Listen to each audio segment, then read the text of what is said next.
विमल, पोलो, जुबा केसरी, हर पल मनाओ केसरी त्योहार। लेकिन अनवर पाशा, आज दरअसल ज्यादा बड़ी जिम्मेदारी आप पर है। 5.5 लाख, 5.25 लाख नौकरियां हैं बिहार में। तेजस्वी यादव कह रहे हैं हम 3.25 करोड़ को देंगे, तो कहां तो 6.25 लाख और कहां 3.25 करोड़। ये दरअसल मिसकैलकुलेट हो गया क्या तेजस्वी यादव से? गरिमा जी, आप सभी को मेरा आदाब। हमारे लीडर श्री तेजस्वी प्रसाद यादव जी ने एक ऐसा ब्रह्मास्त्र छोड़ा है बेरोजगारी के खिलाफ, बेरोजगारी से लड़ने के लिए। नौकरी का आवाज बढ़ाइए जो उन्होंने एक शंखनाद बजाया है, उससे हताशा की शिकार हो गई है पूरी तमाम पार्टियां जो इंडिया गठबंधन के विरुद्ध हैं, वो सब हताशा के शिकार हो गई। इसलिए ये पूरी जंग जो है, ये पूरा चुनाव जो है 2025 का बिहार का असेंबली का चुनाव जो है, ये हताशा बनाम आशा है। हमारे नेता ने एक उत्सव का माहौल, नौकरियां देने का वादा करके एक उत्सव का माहौल बनाया है, और ये हताशा बनाम आशा कि ये पूरा का चुनाव जो है होने जा रहा है। आपने कहा कि कहां से लाएंगे, ये सारा कैलकुलेशन का सवाल है, और ये भाजपा हो या दूसरी जेडीयू हो या दूसरी तमाम पार्टियां हैं, वो जाहिर है कि उनके बस का नहीं है। वो विल पावर नहीं है उनके अंदर। अगर आप कैलकुलेशन करें टोटल हाउस होल्ड, उसकी तादाद को देखें, उस हाउस होल्ड में से आप 50% लोग ऐसे जरूर हैं जो बेहतर आर्थिक दशा में हैं। 50% से नीचे ऐसे लोग हैं जिनकी आर्थिक दशा बेहतर नहीं है। उसके बाद उस आधे को आप देख लीजिए कि उस आधे में से एक ऐसी संख्या आपको मिलेगी जिसमें से जिनके घरों में नौकरी है, परिवार में नौकरी कोई ना कोई व्यक्ति करता है। हमारे नेता ने एक सेकेंड, जाति सर्वेक्षण ये कहता है कि 1.57% लोगों के पास सरकारी नौकरी है। अगर इस परसेंटेज को आप संख्या में कन्वर्ट कर दें तो ये बैठता है तकरीबन 20.5 लाख लोग। 20.5 लाख लोगों के पास सरकारी नौकरी है बिहार में। हाउस होल्ड है 2.57 करोड़, तो नौकरियां देनी है आपको 2.76 करोड़ लोगों को। आपने सोचा ना कि ये जो नौकरियां, उसमें जो उन्होंने राइडर लगाया है, वो आप उसको इग्नोर कर रही हैं जानबूझ कर, क्योंकि तमाम पार्टियां ये चूंकि हताशा की शिकार है। अच्छा, उन्होंने क्या कहा, जिस घर में कोई नौकरी नहीं है, जिसकी आर्थिक दशा खराब है, जहां कोई कमाने वाला नहीं है, उस घर को हम एक नौकरी देंगे, उस परिवार को एक नौकरी देंगे। नहीं, मैंने वो पूरी प्रेस कॉन्फ्रेंस अनवर पाशा, और बड़े एहतराम से बोलती हूँ आपसे, मैंने वो कॉन्फ्रेंस सुनी है तेजस्वी यादव की। वो कहते दिख रहे हैं कि 20 दिन में कानून बनाएंगे, 20 महीने में हर घर को सरकारी नौकरी देंगे। कोई घर ऐसा नहीं रहेगा जिसमें सरकारी नौकरी ना हो। बिल्कुल नहीं। ये आप जो है, आप जरा रिपीट कीजिए, उनके उस प्रेस कॉन्फ्रेंस को रिपीट कीजिए जिसमें उन्होंने साफ कहा है, कहाँ कोई नौकरी नहीं है। 20 वर्षों से हताशा के शिकार हैं नौजवान, डिग्रियां रखने के बावजूद, क्षमता रखने के बावजूद हताशा और निराशा के शिकार है, उनको नौकरी नहीं मिली। पूरी की पूरी एक पीढ़ी बूढ़ी होकर रह गई। उन तमाम घरों को जहां कोई परिवार में कमाने वाला नहीं है, नौकरी नहीं सरकारी, हम उन परिवारों को देंगे नौकरी। अगर ये कैलकुलेशन आप करें ईमानदारी से, तो ये कैलकुलेशन वहां जाकर ठहरता है जहां बेरोजगार, जो बिना नौकरी वाले जो परिवार हैं, उनके अंदर भी आर्थिक जो दशा है उनकी, उसको भी क्राइटेरिया बनाएंगे। नहीं, आप राइडर तो आप लगा रहे हैं अनवर पाशा। नहीं, ये राइडर आप लगा रहे हैं। तेजस्वी यादव ने अपनी कॉन्फ्रेंस में ऐसा कुछ नहीं कहा। जिन परिवारों की आर्थिक दशा बेहतर नहीं है, जहां कोई नौकरी नहीं है, जो 20 वर्षों से नौकरी की आशा में बूढ़े हो गए, वो पीढ़ी बूढ़ी हो गई, उस परिवार की उस पीढ़ी को हम देंगे जो जाहिर नौकरी। जब आप देंगे तो नौकरी क्राइटेरिया होता है, आपके पास डिग्री चाहिए, आपके पास पढ़ाई लिखाई चाहिए। उस हिसाब से जो डिग्रियां हैं, डिग्री होल्डर जितने लोग हैं उस परिवार में, उन सबको सरकारी नौकरी किसको मिलती है? डिग्री के आधार पर मिलती है ना, योग्यता के आधार पर मिलती है ना। तो यहीं पर मिसकैलकुलेट कर गए क्या अनवर पाशा? आप दरअसल शब्दों को बदल रहे हैं। और अगर आप कहें मैं आपको चुनौती देती हूं क्योंकि पढ़ लिख कर बैठती हूं दरअसल, और मैंने वो कॉन्फ्रेंस, मैंने वो बयान तेजस्वी यादव का सुना। उन्होंने कहा कि एक भी घर बगैर सरकारी नौकरी के नहीं रहेगा। आप कह रहे हैं कि जिनकी आर्थिक दशा बेहतर है उनके इतना नौकरी नहीं है, जहां नौकरी नहीं है जिस परिवार में, वहां जो आर्थिक दशा उसकी ऑब्वियसली खराब होगी। उन तमाम परिवारों को नौकरी दी जाएगी। आप कैलकुलेशन हमारा ये हवा आंकड़ा, मेरे हिसाब से ये आंकड़ा बैठता है 2,76,00,000। गरिमा जी, हमने प्रधानमंत्री की हमें तीर छोड़ करके जनता को बेवकूफ नहीं बनाया कि हर वर्ष 2 करोड़ नौकरियां नौजवानों को, बेरोजगारों को दी जाएगी।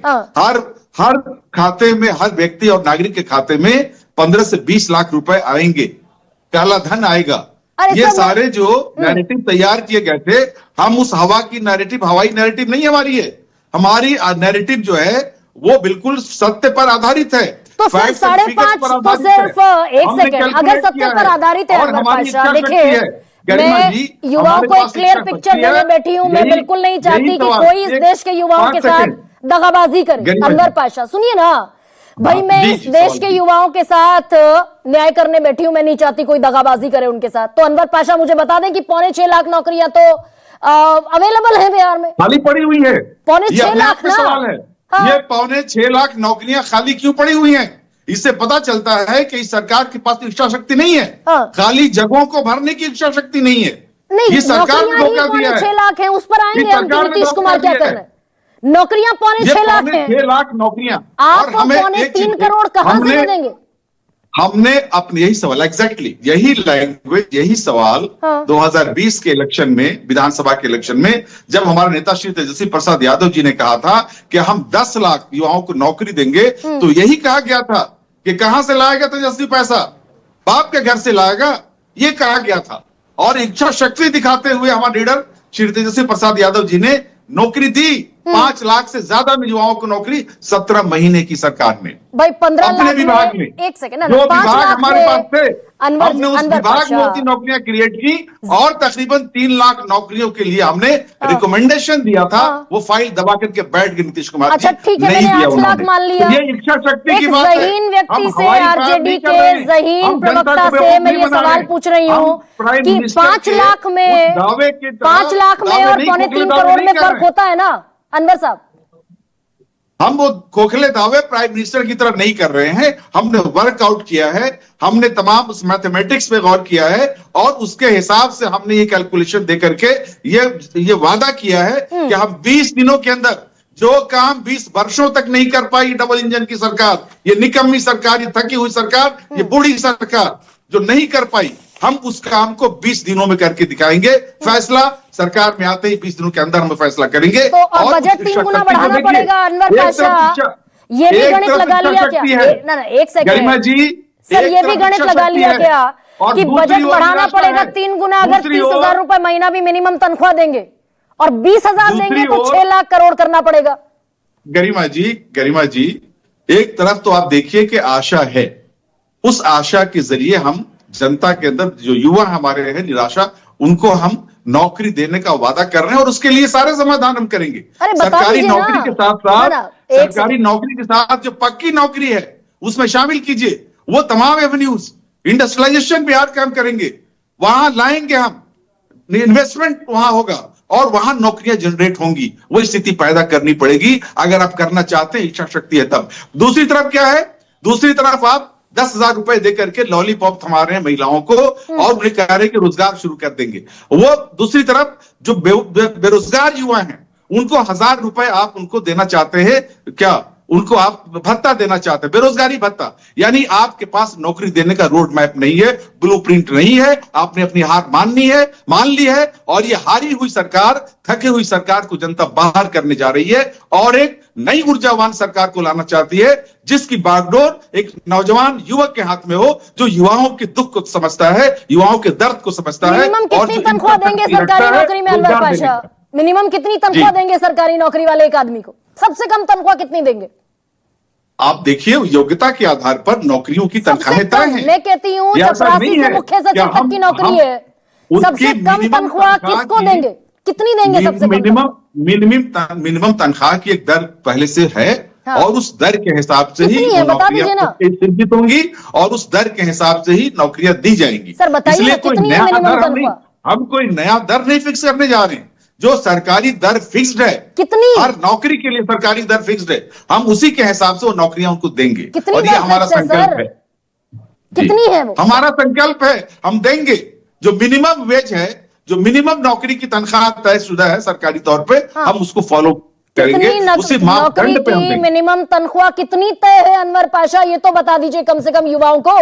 भाई, सबको पता है कितनी? सरकारी नौकरियों में किस पोस्ट के लिए कितनी तनख्वाहें तय हैं। ये कोई ऐसा चपरासी की नौकरी पर कितनी तनख्वाह है? ये रॉकेट साइंस नहीं है। अरे सर, जिसमें चपरासी आप की ये नौकरी कहें पर कि कितनी तनख्वाह है? प्रोफेसरशिप के लिए अलग है, आईएएस ऑफिसर के लिए अलग है, दूसरे लोगों के लिए अलग है। हर category, 4th grade, 2nd grade, सबके लिए अलग अलग जो है वो 1st ग्रेड, सबके लिए अलग अलग तनख्वाह का पैमाना बना हुआ है, जो मालूम है सबको। नहीं, उस मुझे तनख्वाह नहीं के मालूम पैमाने सर, के और मुझे आप अनुसार बताने को तैयार भी नहीं है। मुझे नहीं पता चपरासी की नौकरी पर कितनी तनख्वाह मिलती है बिहार में। अगर आपको ये नहीं मालूम है कि चपरासी की तनख्वाह कितनी है, तो जाहिर है कि इस डिबेट का मतलब ही नहीं है। या तो हम सारी तनख्वाहें तय करें आज। भाई, मुझे अनवर पाशा भी तो बताने को राजी नहीं है ना। लेकर के जो सरकार बनाने का दावा कर रहे हैं, अब गरिमा सिंह तो सरकार बनाने का दावा कर नहीं रही है। अब अच्छा रुकिए, मैं आपको पूरी एक शेड्यूल बना के दे दूंगा कि चपरासी से लेकर के और आईएएस ऑफिसर तक की अच्छा क्या ठीक है, है। 1 सेकंड महिमा